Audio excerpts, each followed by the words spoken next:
Hello guys, welcome back. അപ്പോൾ ഇന്നത്തെ പരിപാടി എന്ന് പറയുന്നത് നമ്മളെ സ്റ്റോക്ക് ഗ്രാബ് റെയിൽ എടുത്ത് ഒഴിവാക്കിയിട്ട് നമ്മളെ ഡിസ്കവറിൻ്റെ ഗ്രാബ് റെയിൽ ഇൻസ്റ്റാൾ ചെയ്യുന്ന പരിപാടിയാണ്. അപ്പോൾ ഫസ്റ്റ് നമ്മളെ ബാക്ക് സീറ്റ് റിമൂവ് ചെയ്യുക. അത് കഴിഞ്ഞിട്ട് 12 mm സ്പാനർ എടുത്തിട്ട് 4 ബോൾട്ട് ഉണ്ടാവും ഈ സാധനം ഫിറ്റ് ചെയ്ത്, അത് റിമൂവ് ചെയ്യുക. അത് അത്യാവശ്യം ടൈറ്റ് ഉണ്ടാവും. നോർമൽ സ്പാനർ ആകുമ്പോൾ ചിലപ്പോൾ ത്രെഡ് പോകാൻ ചാൻസ് ഉണ്ട്. അപ്പോൾ അത് നോക്കി കണ്ടും ചെയ്യുക.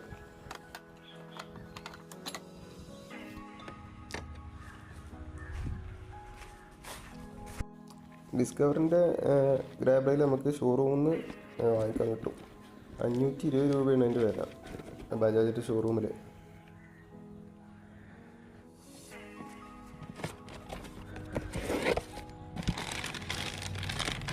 പിന്നെ സാധനത്തിൻ്റെ ഹോളൊക്കെ വരുന്നത് നമ്മളെ പഴയ ഗ്രാബ് റെയിലിൻ്റെ അതേ സെയിം ഇതിൽ തന്നെയാണ്. അപ്പോൾ നമുക്ക് ഡയറക്റ്റ് ഫിറ്റാണ്. പക്ഷേ ഒരു പ്രശ്നമുണ്ട്. പ്രശ്നം എന്താണെന്ന് വെച്ചാൽ നമ്മളിതിങ്ങനെ ഫിറ്റ് ചെയ്ത് കഴിയുമ്പോൾ നമുക്ക് പിന്നെ സീറ്റ് ഇതിൻ്റെ ഉള്ളിൽ കൂടി കൊള്ളുന്നില്ല. സീറ്റ് കുറച്ചും കൂടി വീതി കൂടുതലാണ്. ഈ ഗ്രാബ് റെയിലിൻ്റെ വീതി എന്ന് പറഞ്ഞാൽ ഭയങ്കര കുറവാണ് നമ്മളെ സ്റ്റോക്ക് സീറ്റിനെക്കാട്ടിലും.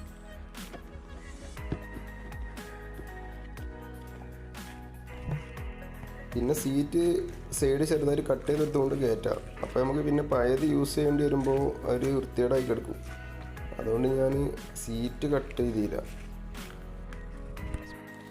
പിന്നെ നമ്മൾ ഈ സൈഡ് പാനലിൽ ഈ 2 സൈഡിലും ഞാനിപ്പോൾ ഈ വീഡിയോയിൽ കാണുന്ന പോലെ മുറിച്ചു കൊടുക്കണം. അത് അതിന്മേൽ തട്ടിക്കൊണ്ടാണ് ആ ഗ്രാബ് റെയിൽ നിൽക്കുക. അപ്പോൾ ചിലപ്പോൾ പ്രസ് ആയിക്കൊണ്ട് മൊത്തം പാനൽ പൊട്ടാൻ ചാൻസ് ഉണ്ട്. അപ്പോൾ ആ ഒരു ക്ലിയറൻസിന് വേണ്ടിയിട്ടാണ് അത് മുറിച്ചു കൊടുക്കുന്നത്. അത് മുറിച്ചു കൊടുത്ത് വെച്ചിട്ട് പുറത്തേക്ക് കാണുന്നില്ല. സീറ്റൊക്കെ കണ്ട് വരുമ്പോൾ അവർക്ക് കവർ ചെയ്ത് പോകും. അപ്പോൾ പുറത്തേക്ക് കാണുന്നില്ല. പിന്നെ വലിയ ഉറപ്പൊന്നുമില്ല പാർട്സ് ഒന്നും. അതുകൊണ്ട് നമ്മൾ ബ്ലേഡായിട്ട് തന്നെ കട്ട് ചെയ്ത് ഒഴിവാക്കാൻ പാടും.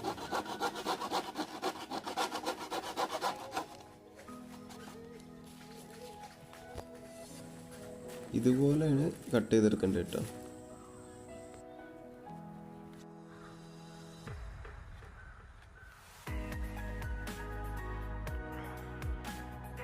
പിന്നെ അടുത്ത ക്ലാമ്പ് ഉണ്ടാക്കുന്നതിനായിട്ട് ഇതുപോലത്തെ ഒരു മെറ്റൽ ഷീറ്റ് വാങ്ങുക. നമുക്ക് ഹാർഡ്വെയർ ഷോപ്പിൽ നിന്നൊക്കെ വാങ്ങാൻ കിട്ടും. ഏകദേശം ഒരു 5 രൂപ കോയിൻ്റെ അത്രയും തിക്നെസ് വരുന്നുണ്ട്. അത്യാവശ്യം നല്ല സ്ട്രോങ് ആണ്. അത് പിന്നെ ഈ കാണുന്ന പോലെ കട്ട് ചെയ്തെടുക്കുക. പിന്നെ ഇതിന്മേൽ ഹോളൊന്നും വേറെ കുത്തേണ്ടി വന്നില്ല. ഞാൻ ഇത് വെച്ച് നോക്കിയപ്പോൾ അതിന്മേലുള്ള ഹോൾ തന്നെ കറക്റ്റായിരുന്നു. ഏകദേശം ഈ ഷീറ്റ് ഒരു സൈഡ് 10 സെൻറ്റിമീറ്ററും ഈ ഹോൾ തമ്മിൽ 6 സെൻറ്റിമീറ്ററുമാണ് ലെങ്ത്ത് വരുന്നത്. അപ്പോൾ നിങ്ങൾക്ക് ഹോളില്ലാത്തൊക്കെ അല്ലെങ്കിൽ വേറെ പീസൊക്കെ കിട്ടുകയാണെന്നുണ്ടെങ്കിൽ അതിനനുസരിച്ച് ചെയ്താൽ മതി. എന്നിട്ട് ഈ 2 പീസ് നമ്മളെ മറ്റേ ഗ്രാബ് റെയിലിനെ നെട്ടും ബോൾട്ടിട്ട് നല്ലപോലെ ടൈറ്റ് ചെയ്ത് വെക്കുക. പിന്നെ ഒരു കാര്യം ശ്രദ്ധിക്കേണ്ടത് വെച്ചാൽ ഈ നെട്ടും ബോൾട്ടും എടുക്കുമ്പോൾ അധികം ലെങ്ത്ത് ഇല്ലാത്ത എടുക്കുക. കറക്റ്റ് ആ നെട്ട് ടൈറ്റ് ചെയ്താൽ പിന്നെ പുറത്തേക്ക് അധികം തള്ളി നിൽക്കാത്ത ടൈപ്പ് നെട്ട് എടുക്കുക. എന്താ വെച്ചാൽ ഇത് നമ്മളെ മറ്റേ ഫ്രെയിമുമ്മ തട്ടും. ഫ്രെയിം പറഞ്ഞിട്ട് മറ്റേ പ്ലാസ്റ്റിക് മേലല്ല, നമ്മുടെ വണ്ടിൻ്റെ ആ മെയിൻ ഫ്രെയിം ഉണ്ടല്ലോ, അതിൻ്റെ ആ കമ്പിമേ ഈ ഭാഗം തട്ടും. അപ്പോൾ കൂടുതൽ ലെങ്ത്ത് ഉള്ളിലേക്ക് ഉണ്ടെങ്കിൽ അതതിനെ തട്ടിക്കൊണ്ട് ഈ ഗ്രാബ് റെയിൽ കുറച്ചൊരു ആംഗിളിൽ പൊന്തി നിൽക്കും. അപ്പോൾ അത് ഒഴിവാക്കാൻ ലെങ്ത്ത് കുറഞ്ഞ ബോൾട്ട് യൂസ് ചെയ്യുക.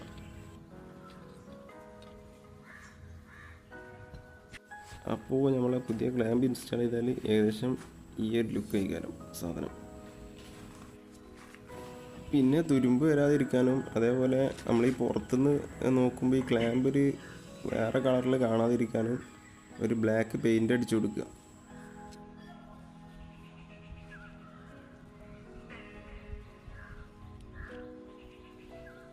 എന്നിട്ട് നേരെ പെയിൻ്റ് അടി കഴിഞ്ഞിട്ട് നേരെ വണ്ടിയിൽ ഇൻസ്റ്റാൾ ചെയ്യാം.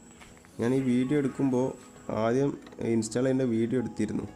അതിൻ്റെ ശേഷമാണ് ഞാൻ പിന്നെ ഊരിയിട്ട് പെയിൻ്റ് അടിക്കാൻ പോയത്.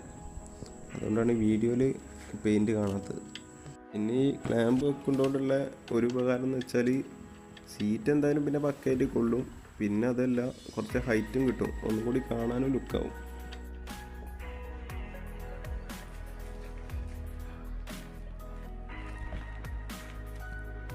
ഇങ്ങനെ വെച്ചപ്പോൾ ഒന്നും കൂടി ഹൈറ്റ് കൂടിയോണ്ട് കാണാൻ ഒന്നും കൂടി ഒരു പക്കയായി, നല്ലൊരു അടിപൊളി ലുക്കായിപ്പോൾ.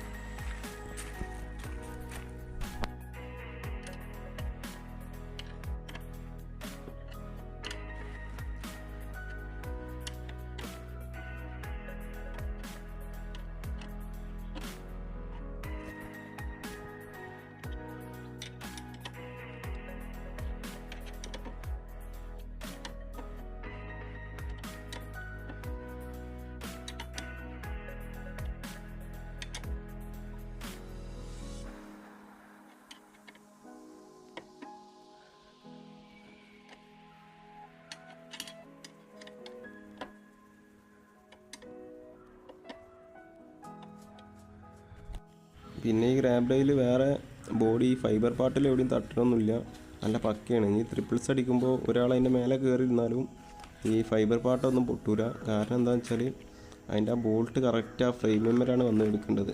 വണ്ടിൻ്റെ ആ മെയിൻ ഫ്രെയിം ഉണ്ടല്ലോ, അതുകൊണ്ട് പേടിക്കാനൊന്നുമില്ല. പിന്നെ സീറ്റിൻ്റെ ഈ വീഡിയോയിൽ കാണിക്കുന്ന പോലെ ഒന്ന് കട്ട് ചെയ്തെടുക്കുക. അത് കറക്റ്റ് ഒരു ഫിറ്റിങ് കിട്ടാൻ വേണ്ടിയിട്ടാണ്. അതെന്ന് വിചാരിച്ച് വേറെ കുഴപ്പമൊന്നുമില്ല. നമ്മൾ സീറ്റ് കവറിങ് പുതിയത് ഇടുമ്പോൾ അവിടെ നല്ലപോലെ പക്കയായി അടച്ചു കൊടുക്കുകയും ചെയ്യാം, പുറത്തേക്ക് കാണുന്നില്ല. ഇപ്പം തന്നെ സാധനം അത്യാവശ്യം നല്ല സ്ട്രോങ് ആയിക്കണ്.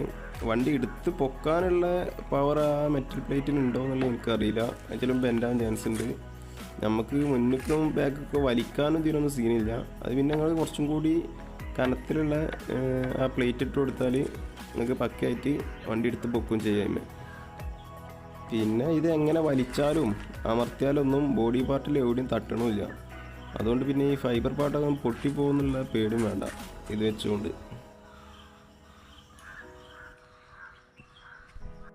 അപ്പോൾ ഈ സീറ്റാണ്ട് വെക്കേണ്ടതോടുകൂടി നമ്മളെ ഇന്നത്തെ പരിപാടി കഴിഞ്ഞു ഇവിടെ. പിന്നെ FZ വെർഷൻ 1 സ്യൂട്ടബിൾ ആണ് കേട്ടോ.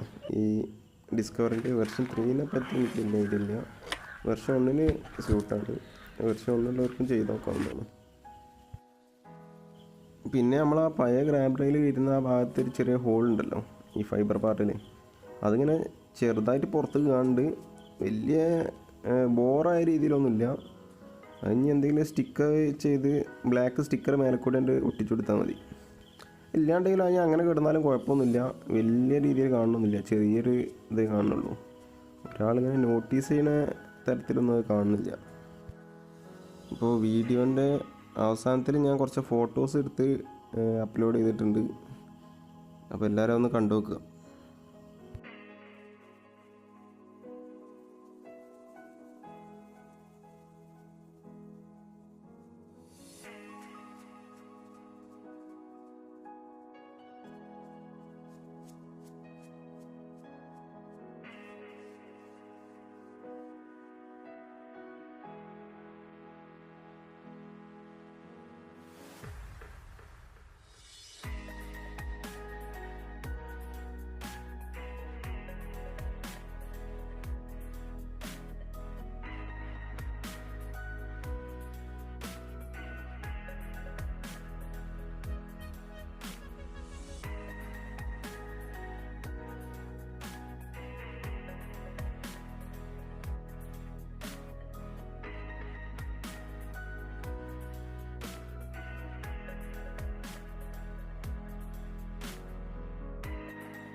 അപ്പോൾ വീഡിയോ ഇഷ്ടപ്പെട്ടെങ്കിൽ എല്ലാവരും ഒന്ന് ലൈക്ക് ചെയ്യുക. അതുപോലെ തന്നെ പുതുതായിട്ട് ചാനൽ വരുന്നവരുണ്ടെങ്കിൽ ചാനലൊന്ന് സബ്സ്ക്രൈബ് ചെയ്യുക. അപ്പോൾ അടുത്ത വീഡിയോയിൽ വീണ്ടും കാണാം. Bye bye.